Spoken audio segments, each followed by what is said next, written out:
जय हिंद, नमस्कार, प्रणाम, वंदे मातरम। साथियों, चुनाव सड़ पे है और मैं एक पूर्व सैनिक हूं। पूर्व सैनिक होने के नाते बेगूसराय के स्थानीय चुनाव यानी कि चाहे वो लोकसभा का हो, विधानसभा का हो, पंचायत चुनाव हो, हर चीज में भागीदारी सुनिश्चित करता हूं, इसलिए कि मुझे लगता है कि लोकतंत्र के सच्चे रखवाले लोकतंत्र के मतदाता हैं और मैं एक मतदाता हूं। मतदाता होने के नाते एक सच्चा व्यक्ति पंचायत से लेकर पार्लियामेंट तक अपने जनता का प्रतिनिधित्व सही ढंग से करे, वैसे व्यक्ति के चयन की बात, वैसे व्यक्ति को वोट देने की बात मैं आज कर रहा हूं। यूं तो कहें कि 2019 में जितना पूर्व सैनिक संघ ने अपनी ताकत से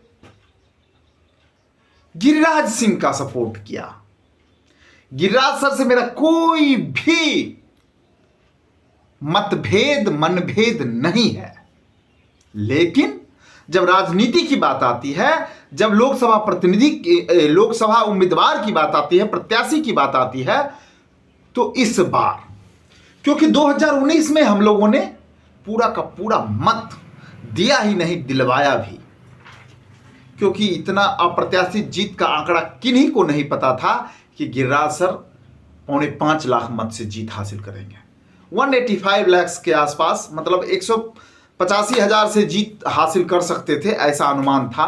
खैर चलिए, उसमें नहीं जाना है, चूंकि हमने मेहनत किया। बदले में गिरिराज सर जब पूर्व सैनिक संघ के कार्यालय में आए थे तो उन्होंने हाथ जोड़कर कहा था, आहा, आप लोगों का कर्ज मैं कब उतारूंगा पता नहीं।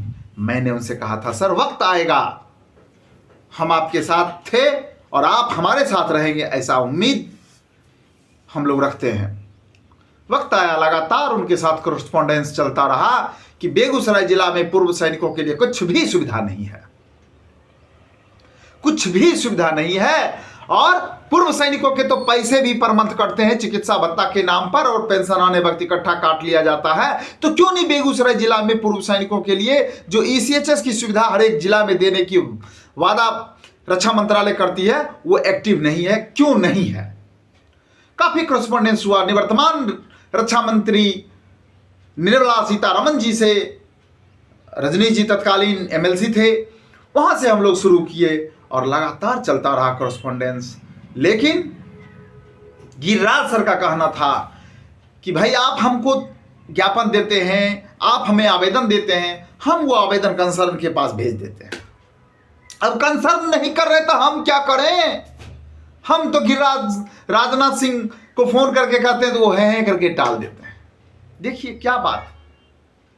यही बात जब सांसद प्रतिनिधि अमर से मैंने कहा था, और बातचीत के क्रम में जब उन्होंने कहा कि आप लोग सोचते हैं सिर्फ सैनिक संघ का ही काम हो, दूसरे का काम नहीं हो, तो मैंने उनसे कहा था कि कौन सा काम आप सैनिक संघ के लिए कर दिए? सैनिक संघ ने आपके लिए काम किया, आपने सैनिक संघ के लिए काम नहीं किया। बोलने के क्रम में उतावलापन में अमर ने, सांसद प्रतिनिधि ने कहा था कि भवेश जी आप ज्यादा संघ की वफादारी नहीं कीजिए, नहीं तो संतोष जी का हाल देख रहे हैं क्या हाल है संतोष का। संतोष राय भी बहुत उछल रहा था। साथियों, मैं झूठ नहीं बोल रहा हूं, अमर ने मुझे फोन पर कहा था। बताइए, क्या संघ के लिए, क्या पूर्व सैनिकों के लिए अपने प्रतिनिधि से, अपने जनप्रतिनिधि तक बात रखना, वजन के साथ बात रखना गलत बात है क्या? लेकिन नहीं, वो गलत साबित करना चाहते थे। खैर छोड़िए इन बातों को भी। अभी कुछ दिन पहले देखिए, व्यक्तिगत तौर पे मैं गिरिराज सर का काफी सम्मान करता हूं और गिरिराज सर भी मुझे सम्मान देते हैं, ऐसी बात नहीं है कि नहीं देते हैं। लेकिन अभी चूंकि जनप्रतिनिधि चुनना है तो गिरिराज सर जैसा जनप्रतिनिधि मुझे नहीं चाहिए, मुझे नहीं चाहिए। ये वो 5-10 आदमी के सांसद हैं, ये वो 5-10 आदमी के मंत्री हैं जिन्हें ये पेट्रोल पंप देते हैं, जिन्हें ये नए नए तरकीब सिखाते हैं। जिले के विकास से मतलब नहीं। आज जो जिले में विकास दिख रहा है, अरे एक इंडस्ट्रियल कैपिटल है बिहार, देश का इंडस्ट्रियल कैपिटल है, और वैसे बेगूसराय को, वैसे इंडस्ट्रियल कैपिटल वाले जगह को उपेक्षित करके रखना या अपनी पीठ खुद थपथपाना कहीं से उचित नहीं लगता है। हम लोगों ने काम किया, पूर्व सैनिकों ने 2019 में बहुत काम किया गिरिराज सर के लिए, लेकिन इन 5 साल में हम लोगों ने देख लिया कि ये फिट नहीं बैठ रहे बेगूसराय के विकास में, कतई फिट नहीं है। और सर्वे जब कराया गया बेगूसराय का, तो सर्वे में 80% लगभग 80% लोगों ने आदरणीय राकेश सिन्हा को अपना मत देने की बात कहा। 80% लोगों ने राकेश सिन्हा को सराहा, 16% के आसपास गिरिराज सर को सराहा गया था। अब बताइए पार्टी ने कितना गद्दारी किया बेगूसराय से? ये बीजेपी ने गद्दारी किया, सम्राट चौधरी ने गद्दारी किया, विनोद तावरे जी ने गद्दारी किया। हमें उसके तहमे भी नहीं जाना। मारो यार, पार्टी को झाड़ू मारो, जो करना है करो। हमें अपना उम्मीदवार सही चाहिए, हमें अपना प्रत्याशी सही चाहिए, जो काम करे, जिसमें काम का जुनून हो। ये सिर्फ लाउड स्पीकर की तरफ भौं भौं करना, रशियन गेस्ट हाउस में बैठ करके हिंदू मुसलमान की बात करना। अरे आज आपको के पाठक बुरा लग रहा है, आप ही तो सरकार में बैठे हैं ना। आपने शिक्षकों के प्रति जो संवेदना व्यक्त किया है परसों तरसों, होली के 1 दिन 2 दिन पूर्व, आप ही तो सत्ता में बैठे हैं। आखिर हिंदू के फेस्टिवल में छुट्टी नहीं, मुसलमान क्यों नहीं आप बोलते हैं? सत्ता में है ना भाई, छोड़ दीजिए ना, गिरा दीजिए ना सरकार। तो कुल मिला के जनता को गुमराह करना, ये हिंदू मुस्लिम, आप खातोपुर का मसला देख रहे होंगे, खैर हमें अभी इसमें नहीं जाना। अभी मैं वापस आ रहा हूं फिर सिर्फ पूर्व सैनिकों के ऊपर, कि पूर्व सैनिकों का अभी हम लोग गए थे कुछ दिन पूर्व, इनसे मिले थे रशियन गेस्ट हाउस में, तो इन्होंने कहा हाथ जोड़ करके कि भाई आपका काम नहीं हुआ, आप नहीं दीजिएगा वोट, जो काम कराएगा उसको वोट दे दीजिएगा। बड़े स्पष्ट लहजा में माननीय ने कहा था, गिरिराज सर ने कहा था कि भाई मेरे, आप नहीं दीजिएगा वोट, मैं आपको प्रणाम करता हूं, नहीं हुआ आपका काम, नहीं दीजिएगा वोट। बताइए ये एक सांसद का तरीका है क्या तरीका कि आप नहीं दीजिएगा वोट? आदरणीय गिरिराज सर, आप बेगूसराय के सांसद हैं, चाहे मतदाता आपको वोट दिए चाहे नहीं दिए, चाहे किसी और दल को दिए, उससे बहस नहीं है। आप सभी के सांसद हैं, और इस ढंग से बात करना, गैर जिम्मेदाराना बात करना, इसलिए मैं बेगूसराय के आम जनमानस से कह रहा हूं कि अपना कीमती मत इस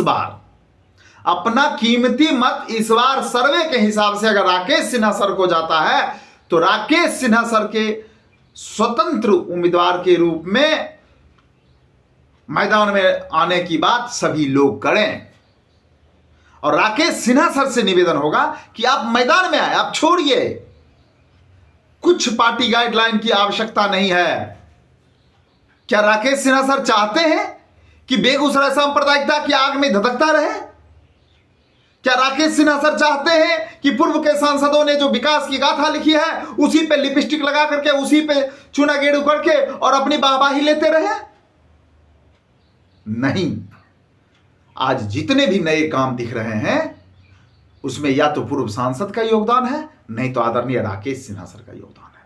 अरे बेगूसराय को तो अपना बेटा चाहिए ना।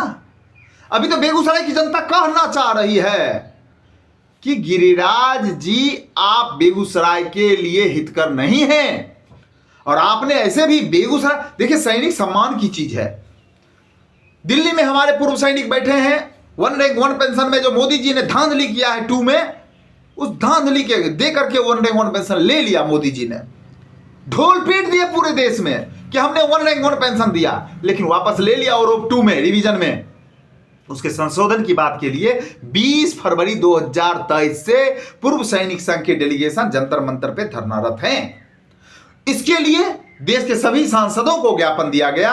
इसके लिए माननीय रक्षा मंत्री, माननीय प्रधानमंत्री एवं महामहिम राष्ट्रपति महोदय को ज्ञापन दिया गया, लेकिन किसी के कान पे जू नहीं रही।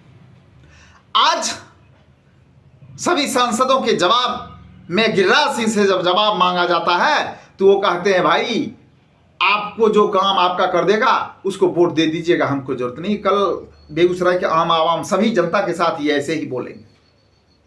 इसलिए बेगूसराय के लिए उपयुक्त अगर राकेश सिन्हा सर हैं तो राकेश सिन्हा सर को मत दिया जाए। और बेगूसराय पूर्व सैनिक संघ, मुझे 2-3 आदमी से बात हुआ, मुझ एक डंडारी के हैं, वो राजद के हैं, लेकिन उन्होंने कहा कि राकेश सिन्हा अगर मैदान में आते हैं तो पूरा का पूरा वोट राकेश सिन्हा को जाएगा। इसके पूर्व भी 2-3 दिन पहले मेरे पिताजी ने भी, जबकि मेरे पिताजी कांग्रेसी हैं, कट्टर कांग्रेसी हैं, मेरे पिताजी ने कहा था कि राकेश सिन्हा अगर मैदान में आते हैं तो जिस तरह वासुदेव बाबू को वोट देकर के हम लोगों ने जिस सदन में भेजा था उसी तरह से राकेश सिन्हा को लोकसभा में हम लोग भेजेंगे। फिर क्यों? पूर्व सैनिकों के अपमान की जितनी गाथा इस वर्तमान सरकार ने रखी है, पूर्व सैनिकों के अपमान और सैनिकों के अपमान की भी बात इस सरकार ने सिर्फ जाकर के रक्षाबंधन और होली में अबीर गुलाल लगाने से कुछ होने वाला नहीं है, क्योंकि पेट काटने का काम वर्तमान सरकार ने किया है। इसलिए बेगूसराय के जनमानस से मेरा निवेदन है, करबद्ध प्रार्थना है, पूर्व सैनिकों के खास करके जितने भी पूर्व सैनिक अभी से लग जाएं। पूर्व सैनिकों का मुहिम होना चाहिए कि गिरिराज जी को बेगूसराय से टाटा बाय बाय करके गंगा के उस पार कर दिया जाए। और राकेश सिन्हा जो बेगूसराय के बेटा हैं, अगर वो मैदान में आते हैं तो उनको अपना मत, उनके लिए हम लोग काम करेंगे। जय हिंद, जय भारत, वंदे मातरम।